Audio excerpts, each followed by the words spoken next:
Les autorités de la mairie du Golfe 4 veulent mettre fin au dépotoir sauvage dans la commune et la rendre propre.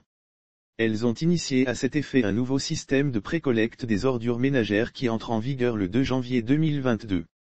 L'information a été portée à la connaissance de l'opinion à travers une conférence de presse organisée mardi 7 décembre au siège de la mairie à Niékonakoé. En quoi consiste exactement ce nouveau système ? Depuis toujours, c'est la mairie qui était en contrat avec les populations même si elle n'allait pas faire le recouvrement auprès de ces dernières à cause de leur réticence car concevant souvent ce service comme social et gratuit et payait les entreprises de collecte des ordures ménagères. Mais avec le nouveau système mis en œuvre, c'est avec les entreprises que les ménages auront des contrats et ils les paieront mensuellement après les prestations. Une façon de contraindre les sociétés prestataires à une obligation de résultat. L'entreprise est obligée de faire bien le travail pour être payée, a laissé entendre le secrétaire général de la mairie du Golfe 4 Alassani Soulmana BE. Nous avons opté pour la concession, vous conviendrez alors avec moi que si une entreprise ne fait pas bien le travail, ne collecte pas à temps les ordures, ne respecte pas le cahier des charges, les clauses du contrat, elle aura du mal à aller demander de l'argent auprès des abonnés, a renchéri Ewis Sudiwina Esso, le chef division assainissement et environnement. Elles sont 3 entreprises à être retenues au terme d'un processus formel d'appel d'offres. Il s'agit d'Agip BTP, Zouan Lyon Togo et Ameco. Et pour une efficacité de l'opération, la commune a été subdivisée en 3 zones et chacune devra faire les prestations dans la sienne.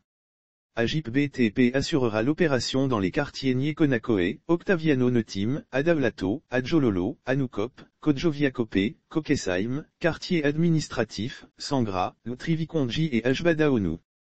Zouan Lyon Togo gérera Adobukom, Abobokom, Amoutive, Bassadji, Bios, Aguiyarkom, Boniglato, Ntifafakom, Doulassam, Fréo Jardin et L'Homme Nava.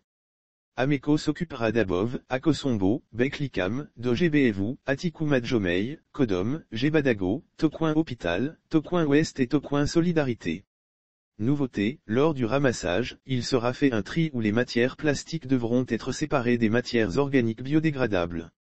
Les ordures collectées seront acheminées sur des sites de transit, 7 au total, définis comme dépotoirs intermédiaires et le district autonome du Grand Lomé, d'Aigle, et l'Agence nationale de la salubrité publique, ANASAP, se chargeront de les acheminer au centre d'enfouissement technique d'Akepe.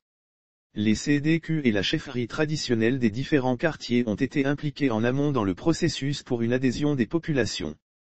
Mais une sensibilisation formelle sera organisée par les différentes entreprises qui descendront sur le terrain, feront du porte-à-porte pour convaincre les ménages et signer des contrats avec eux, des émissions radios animées, avant l'entrée en vigueur du nouveau système le 2 janvier 2022.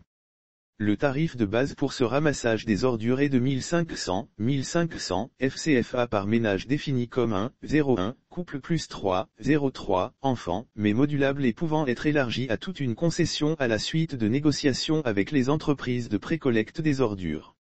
Ce nouveau système, les autorités municipales le veulent expérimental et il devra être exécuté sur une période de 24 mois.